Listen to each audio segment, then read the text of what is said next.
What happens when someone gets a taste of their own medicine? That's exactly what unfolds in this debate, and the reaction from the panel says more than they probably intended. Before we dive into the full story, comment where you're watching from, and don't forget to like and subscribe so you don't miss the next one. In this clip, we're going to watch the amazing Lucas challenge Charlie Kirk's legacy by using the same style of political humor and rhetoric that many critics say Kirk and others on the right used after the death of George Floyd. The moment he does, the entire panel erupts. What's most interesting isn't just the argument itself, it's how quickly the conversation shifts and whether everyone involved applies the same standard when the roles are reversed.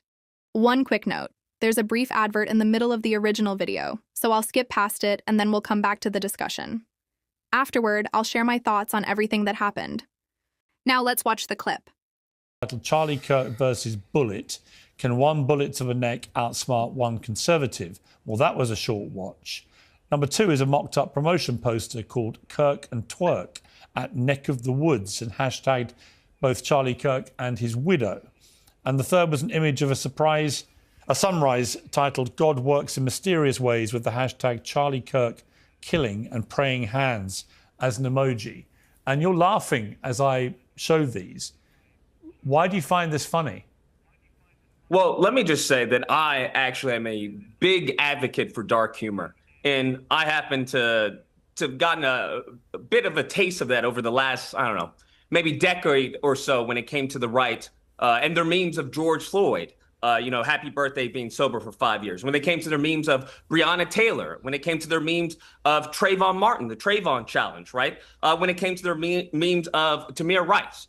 So I don't know what the issue is. I think I'm engaging in the freedom of speech that the right has been advocating for these last 10 years and mocking and making light of Black death, something that Charlie Kirk himself did time and time again. As a matter of fact, I would argue that if Charlie Kirk, instead of focusing his time on Black culture and Black on Black crime, if he had spent a modicum of his time focusing on the white youth, that perhaps he would still be with us today.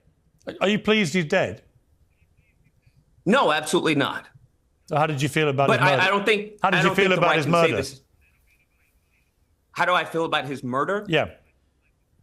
Well, I think a quote by a great author sums up the sentiment of millions of Americans around the world, and that is, some cause happiness wherever they go, others when they go. And I think that's a sentiment that is palpable amongst many Americans around the world due to the hate and vitriol and bile that Charlie Kirk sowed. So I think there was a pastor just to be clear, unless I misheard you, then you are happy he died. No, I don't think as far as happiness is an emotion that you literally just read me a quote which implies you're happy. You talked about some people's death bring happiness. The purpose of the quote was to say that there are some people who have caused harm and death and turmoil to other groups of people, such as Charlie Kirk, whether it's Black people, whether it's, trans people. No, I heard the quote. The list just to be goes on. clear, you said that the quote ends in that their death brings happiness, but you've denied that you were happy. But when you tell me a quote I don't disagree that when you there tell are me a quote people like who that, are- I presume from that quote you're implying that actually you are happy he died because he deserved it. He had it coming. No, not at all. I don't think those are ever words that I've ever mentioned verbatim ever. I think there is a sentiment that when someone who lives their life in evil and wickedness, according to the scripture, the power of life and death is in your tongue. And the hate and the vile and the venom that he spewed, I don't know what to tell you. As the scripture says, as he professed, you live by the sword, you die by the sword. I think his focus should have been on a community that, clearly is in problem. That I find it interesting that there's more scrutiny on people who may make memes that they've done of George Floyd and other Black victims than on the white male youth that did this tragedy, as some would call it. Why would you be offended about the memes to people like George Floyd, which I found contemptible at the time, if they're the same ones that you're talking about? Why would you profess to be offended by those if you're quite happy to do the same kind of thing yourself? I think the point that I'm making by the means that I'm putting out, which clearly has caused outrage and triggering, I find it a bit hypocritical that the people for years who said fuck your feelings are now overwhelmed with feelings at the moment. But the point that I was making was to point out the hypocrisy that the right has on a variety and myriad of issues, as we just saw with Pam Bondi on the freedom of speech. I think the issue is that they have scapegoated people like Pam Bondi for what is the crime of Donald Trump. The same thing they did with Anthony Fauci. We saw this when it came to the Second Amendment. They banned bump stock ban. They had a bump stock ban under Donald Trump while they were fear-mongering about Biden take away your guns. But as we saw, there was no outrage, there was no protest, and we come to find out that it was unconstitutional. So I think this hypocrisy is ubiquitous within the right, and I think my memes expose that hypocrisy. And what about your own personal humanity? I mean, hashtagging his widow in a mocked-up promotion poster of Kirk and Twerk at Neck of the Woods. How do you justify targeting... hang on. How do you justify targeting his widow? I think that's a bit disingenuous to use such hyperbolic language as targeting. I think it's more of a strategic plan of attack to get the message out to more people. When we saw Erica Kirk, she had a moment to speak for unity within the country, left and right, and she chose to fundraise. She then chose to use the scripture and talk, very nicely of her, past husband. And I understand that. But by that same token, there are people who were absolutely harmed by the rhetoric that Charlie Kirk put out. And that rhetoric actually codified in many cases in many states. So I think it's abhorrent and actually perverse to expect people who are harmed by his rhetoric, harmed by someone who had anti-black, anyone who wasn't white and Christian in his perspective.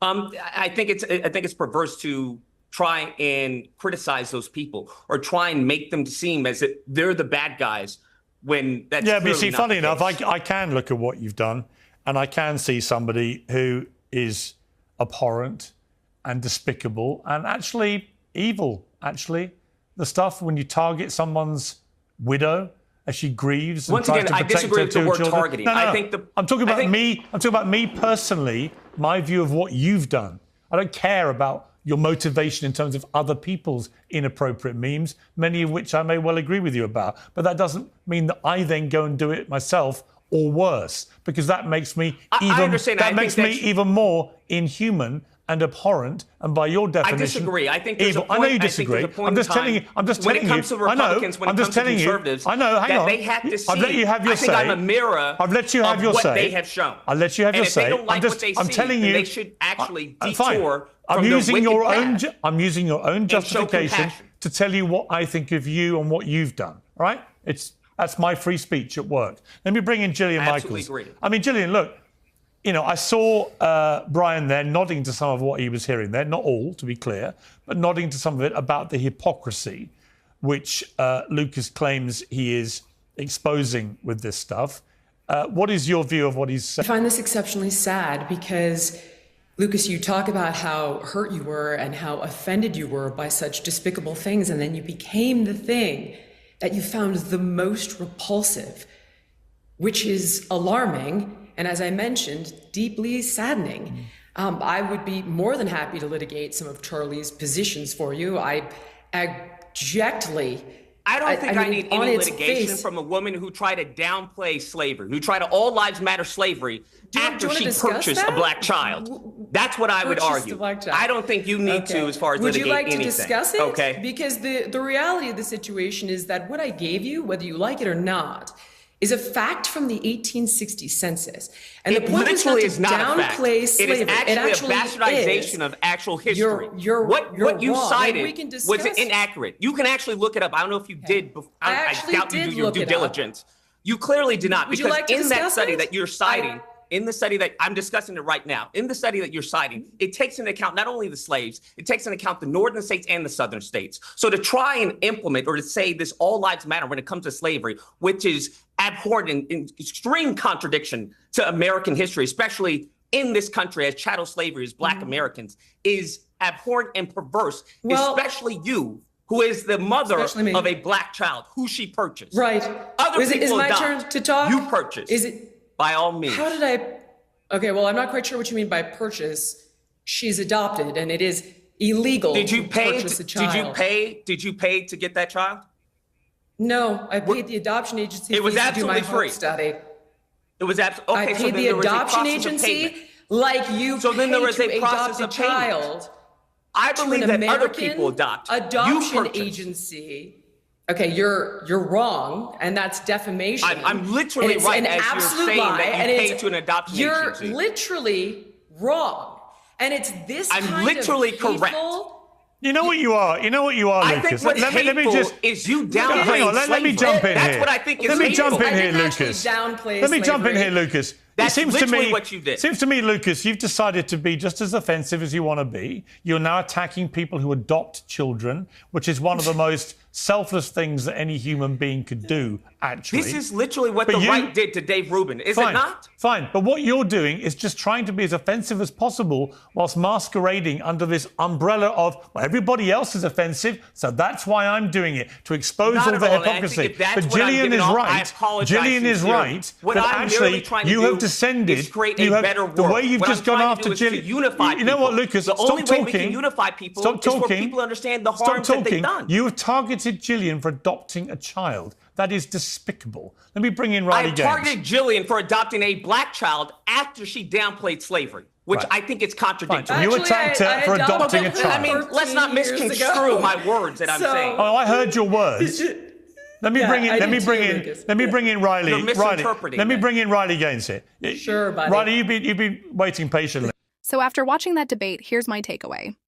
Whether you agree with the amazing Lucas or not, I think he was trying to expose what he sees as a double standard. The panel spent most of its time criticizing his approach, but very little time addressing the broader point he was making. To me, that's the biggest takeaway. If certain jokes or rhetoric are unacceptable, then they should be unacceptable no matter who they're directed at. The standards shouldn't change based on politics. That's why this exchange sparked such a strong reaction. It wasn't just about one debate. It was about consistency. Now, I want to hear from you. Do you think the amazing Lucas exposed hypocrisy, or do you think he went too far? Let me know in the comments below. If you enjoyed this video, don't forget to like, subscribe, and I'll see you in the next one.